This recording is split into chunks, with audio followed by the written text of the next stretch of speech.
सभी का बापू वार्ता न्यूज नेटवर्क में स्वागत है। आज वैसे मैं गोंदिया तहसील के अंतर्गत आने वाले ग्राम पंचायत कार्यालय रत्नारा में मौजूद हूँ और कल यहाँ पे ग्राम सभा हुई। ग्राम सभा में जनता भी थी, गांव के सरपंच, जनप्रतिनिधि, ग्राम पंचायत के मेंबर सभी लोग थे और गांव में एक ऐसे 2-3 नए उपक्रम जो है ग्राम सभा के माध्यम से लिए गए और गांव में उसके जरिए क्या मदद हो सकती है और लोगों को उससे क्या फायदा हो सकता है। तो आइए हम जानने का प्रयास करते हैं यहाँ के जो सरपंच है सतीश दमाई, इनसे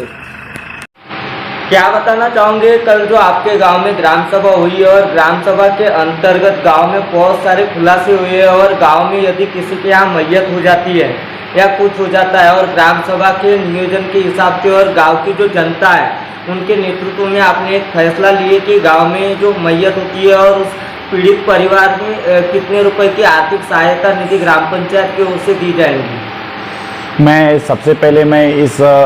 ग्राम का सरपंच सतीश कुमार रेक्चन जी दमाई,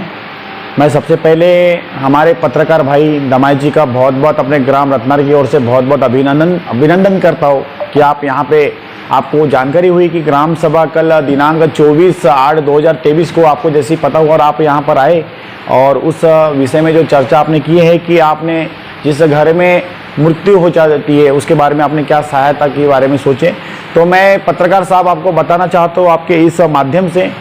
हमारे यहाँ 24/8/2023 को जो ग्राम सभा हुई 11:30 बजे से लेकर शाम के 6:30 बजे तक हमारी ग्राम सभा चली। इस ग्राम सभा में बहुत सारे विषय थे,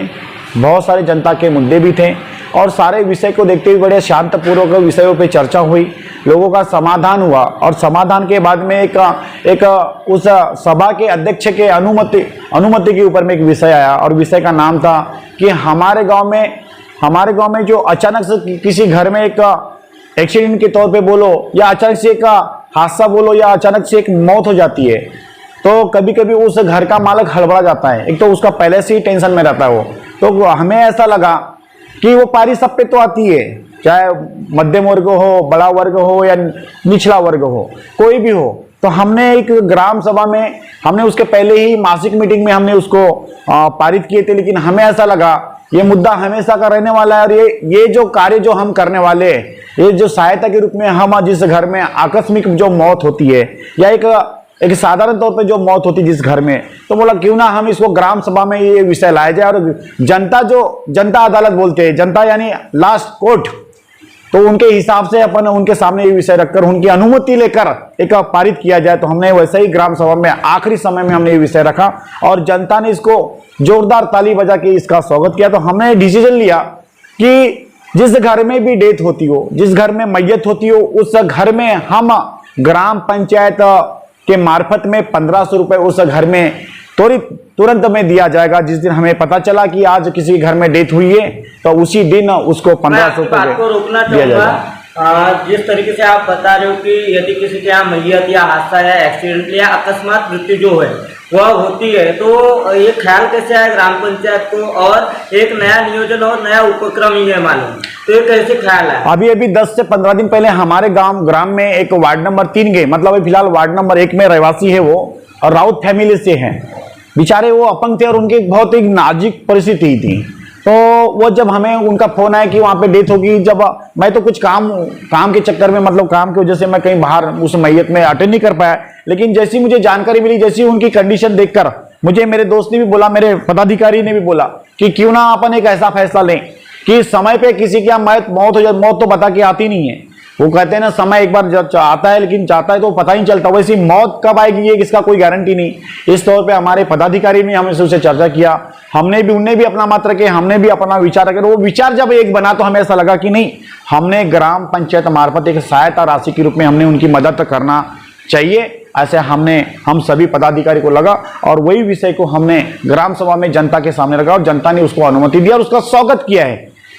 हाँ, और एक बात है कि आपके गांव में जैसे हम आते हुए चर्चा हो गई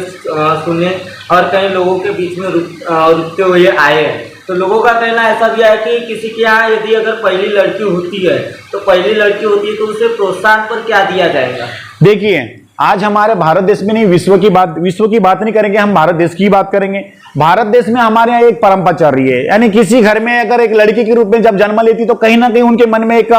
खट्टापन, एक ऐसा हमें एहसास हो रहा है समाज में। तो हमें अपने गांव में, हम गांव की फिलहाल बात करेंगे, हमारे ग्राम में अगर जिस घर में जन्म बेटी लेती है, यानी एक हम अपने हिंदू धर्म वाले, एक हमारे देश में एक परंपरा है, जिस घर में जन्म लेती बेटी उस घर में एक लक्ष्मी का दर्शन हुआ, एक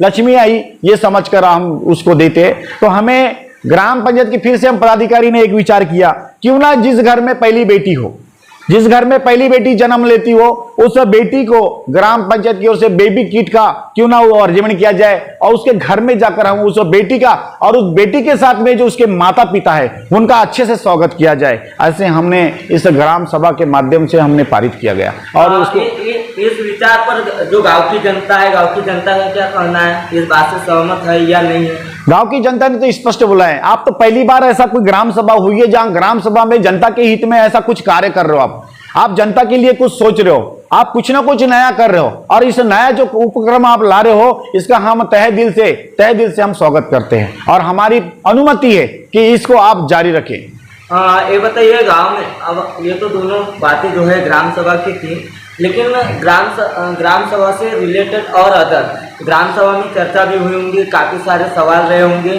तो उसी सिलसिले में एक सवाल मैं आपको पूछना चाहता हूँ कि गांव में विकासात्मक कार्यों, जो रोड, रास्ते, नाली या बांधकाम जो हुई है, ऐसे कितने काम हुए और कितने विकासात्मक कार्य हुए? हमारे यहाँ भी जस्ट मेरे सरपंच काल को इस मतलब इस पंचायत राज का जो सरपंच काल है मेरा, आज मेरे कार्यकाल को 7 महीना लगभग हो चुका है। इस 7 महीने में हमारे यहाँ लगभग 15 लाख रुपए का दलित बस्ती का रोड हुआ है, हमारे यहाँ लगभग 5,85,000 रुपए का नाली हुआ है, हमारे यहाँ लगभग 15 फाइनेंस से हमने लगभग 8 लाख की परचेसिंग की है, साहित्य की, चाहे आंगनवाड़ी में बच्चों को कपड़ा हो, स्कूल के अपने स्कूल में कुछ कहे उन बच्चों को कपड़े हो, टाई हो, शूज हो, इसकी हमने सुविधा की है। कुछ हमने ग्राम पंचायत के लिए जो साहित्य की जरूरत है हमने वो भी खरीदा हुआ है, और जो चीज है हमारे पास अभी है, निधि है, हमने कुछ निधि रहने की वजह से, लेकिन हम हमारे कार्यकाल में हमारी जनता को जो काम चाहिए, जो गांव में आवश्यकता है, वो काम को मंजूरी नहीं है, लेकिन हमने उस मंजूरी के लिए हमने पंचायत समिति मार्फत में जिला परिषद हमने भेजा है। जैसी उसकी अनुमति या मंजूरी मिल जाती तो बहुत सारे कार्यरत होंगे। इसके अलावा माननीय हमारे लोकप्रिय आमदार हमारे विनोद भाऊ जी अग्रवाल, इनके मार्फत में हमारे यहाँ लगभग 1 करोड़ के पास हमारे यहाँ काम है, और लगभग मंजूर है, और लगभग 2-4 दिनों में या 15 दिनों के अंदर भीतर में वो काम शुरू होने वाला है। एक 25 लाख का रोड है जो हम वार्ड नंबर 4 से लेकर वार्ड नंबर 1 तक के हम 25 लाख का रोड करने वाले। एक हमारा महिला बचत गढ़ भवन है, वो भी लगभग मंजूर की कगार पर है, वो भी हम वार्ड नंबर 3 में करने वाले हैं। एक आंगनवाड़ी दी है हमारे आमदार साहब ने, जो वार्ड नंबर 3 में हम वो करने वाले हैं। और हमारे यहाँ पर आमदार हमारे विनोद भाऊ अग्रवाल के थ्रू में लगभग और भी काम है, जैसे हमारे यहाँ पर कोंटोली वार्ड नंबर 1 में विठ्ठल रुक्मणी मंदिर का 3 लाख का काम है, जो भी कुछ दिनों में शुरू होने वाला है। एक वार्ड नंबर 2 में बौद्ध विहार का काम, वो भी लगभग शुरू होने वाला है। वार्ड नंबर 2 में ही बिरसा मुंडा का एक सौंदर्यकरण का काम, वो भी लगभग शुरू होने वाला है। और वार्ड नंबर 4 में एक हनुमान मंदिर का काम है, जो भी वो भी लगभग शुरू होने वाला है। हम सब मंजूर वर्क ऑर्डर है, बस शुरू होने वाला है, बरसात के चक्कर में रुका हुआ है। एक वार्ड नंबर 1 में मेला चौक में कृष्ण भगवान का प्रकटीकरण का भी काम शुरू है। एक हर समाज के प्रति जो एक स्टैचू या बोलो एक प्रतिमा जो बनती, वैसी हमारे यहाँ गोवारी समाज के लिए हमने एक शहीद स्मारक जो हमारे आमदार विनोद भाऊ अग्रवाल थ्रू, उसका भी कार्य आज से शुरू हो चुका है। ऐसे बहुत सारे कार्यरत है, और आने वाले समय में भी जो भाव ने बोला है कि हमारे गांव में आप चिंता ना करें, ऐसे हमारे को एक आश्वासन देकर जो काम तो दिया, लेकिन 100% काम करेंगे हम आपके गांव में, ऐसा आश्वासन हमारे आमदार साहब जी ने दिया है। हमने अपने ग्राम पंचायत युवा कल ग्राम सभा के माध्यम से युवा की जो आवाज़ थी कि हमारे को जिम चाहिए, उसके लिए भी हमने हमारे आमदार साहब जी को बुला है, और कुछ दिनों में वो उस जिम का भी प्रस्ताव हमारा मंजूर करने वाले हैं। और एक सवाल करना चाहूँगा आपको, धापेवाड़ा तिरोड़ा वाया मार्ग जो है, यह रास्ते से आवागमन काफ़ी होता है, स्कूल के बच्चे हैं, जाने आने के लिए उन्हें समस्या है, जो बसेस रहती है वो बसेस भी नहीं आ रही है, हमने सूत्रों के हवाले जानकारी प्राप्त हुई है। इसके ऊपर आप क्या कहना चाहोगे, और यहाँ के जो डेपो डिपार्टमेंट है उनसे क्या निवेदन करना चाहोगे? मैं आगर प्रमुख से विनती करना चाहता हूँ कि आप पूरी दुनिया बोलती है शिक्षा बिना कुछ नहीं। उसी शिक्षा के लिए आज मेरे गांव के ग्राम रत्नारा के आज छात्र छात्राएं जूझ रहे बस के लिए। सुबह 7 और 8 के बीच में जब वो वेट करते बस का, एक बस आती है लेकिन वो भी इतनी भर के आती है कि बस रुकने का नाम नहीं लेती। तो हमारे आगर प्रमुख से विनती है, मैं इस ग्राम रत्नारा का सरपंच नाते आपसे विनती करता हूँ कि मेरे गांव में जो छात्र है, जो आपके डेपो के मार्फत, जो बस के मार्फत जो उन्हें एक जाने की परमिट जो बनाए हैं, कम से कम उनका उपयोग करें। उन बच्चों को समय पे एक अतिरिक्त बस पुरोठा करने की कोशिश करें। एक समय पे अगर बस आएगी तो समय पे कॉलेज जाएगा, और समय पे जब कॉलेज कोई छात्र जाएगा तो समय पे उनका सब्जेक्ट उनको मिलेगा और समय पे उनको अच्छी शिक्षा मिलेगी। लेकिन मैं देख रहा हूँ अभी 10-15 दिनों से मेरे यहाँ तकरार है, और मैंने लगभग हमारे पत्रकार के माध्यम से हम आगर प्रमुख को हम कह चुके हैं, लेकिन अभी तक के बिल्कुल भी ऐसा नहीं हुआ है कि बस हमारी अतिरिक्त हो और 7 और 8 के बीच में एक अतिरिक्त बस आए। आज भी हमारे छात्र हैं, आज भी वो बस का वेट करते करते कुछ छात्र अपने घर वापस चले जाते हैं। इस महामार्ग पे, इस धापेवाड़ा मार्ग पे, धापेवाड़ा, मुर्दाड़ा, नएगांव, नीलागोंदी, रत्नारा, हिवरा और भी गोंडवाड़ी, यहाँ तक के छात्र आते हैं और बड़े बस भर के आती है। और लगभग यहाँ तक के छात्र, जितने गांव मैंने नाम बताया हो, इतने गांव के छात्र आज भी 7 और 8 के बीच में लगभग 9 बज जाता है तो बस नहीं आती है। मैं इस